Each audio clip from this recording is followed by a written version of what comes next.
রাতের বেলায় এক চোর এক ঘরের মধ্যে ঢুকেছে চুরি করার জন্য। চোর দেখে ওই ঘরের মধ্যে এক বুড়ি মহিলা ঘুমিয়ে আছে।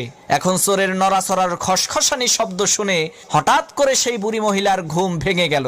চোর কয়, সর্বনাশ, ধরা বুঝি পড়েই গেলাম, এখন কি করি? এমন সময় সেই বুড়ি মহিলা সেই চোরকে বলল, বাবা, তোমাকে তো দেখে মনে হচ্ছে তুমি খুবই সম্ভ্রান্ত পরিবারের সন্তান, মনে হয় বড় কোনো বিপদে পড়ে এই চুরির পেশাকেই বেছে নিয়েছো।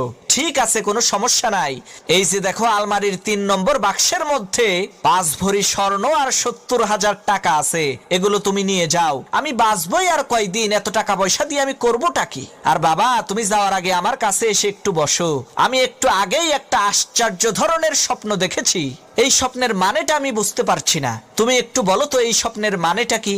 চোর মনে মনে কয়, আল্লাহ, সব বাড়ির মানুষেরা যদি এই বুড়ির মতো বড় দিলের অধিকারী হইতো, তাহলে তো আমার আর কোনো চিন্তাই থাকতো না। এদিকে সেই বুড়ি